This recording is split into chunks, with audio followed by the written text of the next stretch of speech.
The crime. On the 17th of February 2019, a murder took place on a street corner at 3:40 a.m. David Wright and his friend Christopher were involved in a drug deal that turned into a deadly robbery. Raul Quadro lost his life in the process. David and Christopher fled the scene believing they could escape justice. Little did they know that their actions were being recorded by multiple cameras in the area.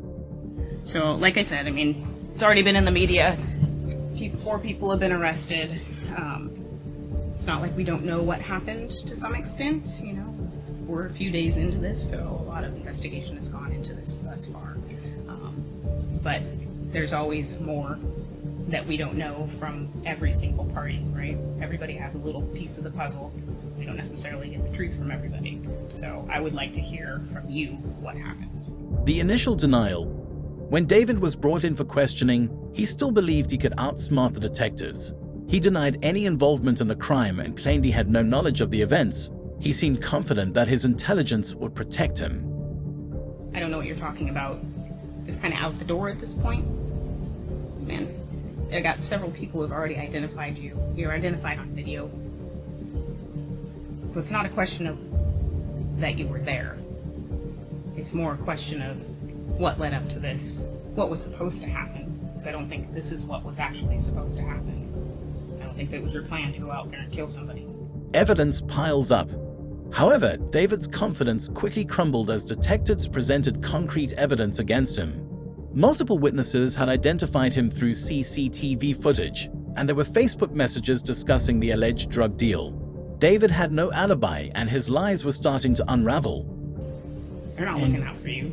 So you believe somebody that's going to tell you that somebody else did something to save their own ass? Well, with all the additional evidence, yes. But that is part of why I want to talk to you. Because maybe they're telling me something different about what really happened, what really went down there.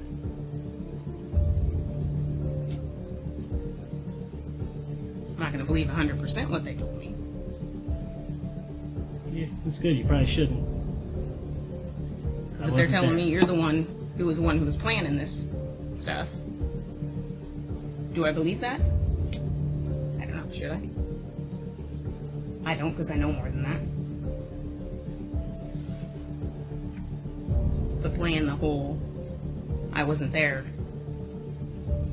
it's not helpful to you, man. You're not helping yourself out.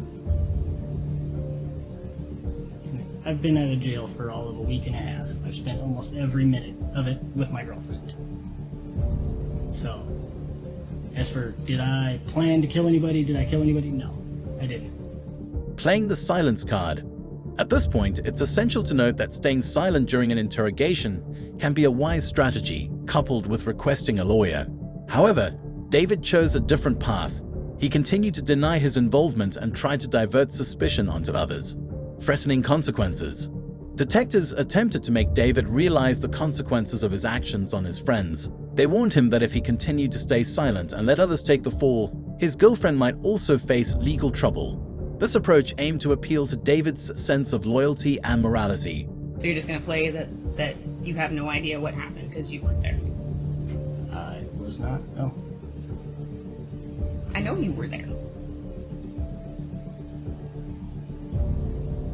I've seen your communications with people about it. There's no question, man. So for you to sit here and tell me that you weren't there is kind of ridiculous at this point. The ego factor. David's ego played a significant role throughout the interrogation. He was more concerned with preserving his self-image than with the serious charges against him. Detectives recognized this and used it to their advantage. When David's ego was wounded, he became more cooperative, pushing for honesty. Detectives maintained their no-nonsense approach, pushing David to provide accurate information. They asked direct questions and challenged his inconsistent statements. David's discomfort continued to grow as his lies were exposed. Well, apparently every time I say something, you think I'm lying, so why say anything at all? Well, look, man, you can pretend you're upset, but you're not. I've proved that you're lying. Not upset. I'm just, logically, if you're gonna fucking call me a liar, there's no point in me saying anything. I don't think I ever called you a liar. I said that I'm asking you to come clean about not being at home with your girlfriend Saturday night.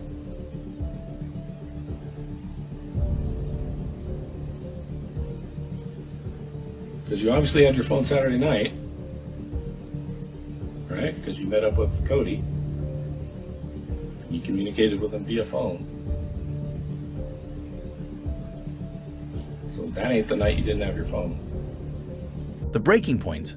As the interrogation continued, David's body language and demeanor changed. He became fidgety, adjusted his cap, and started stuttering. The detectives sensed his vulnerability and persisted with their direct questioning, trying to push him to confess.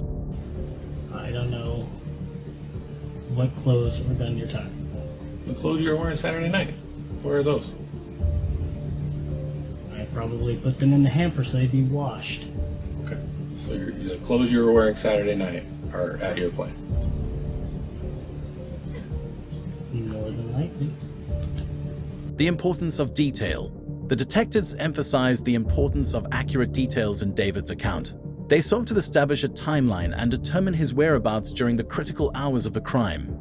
David's inability to provide consistent and truthful information raised suspicions further.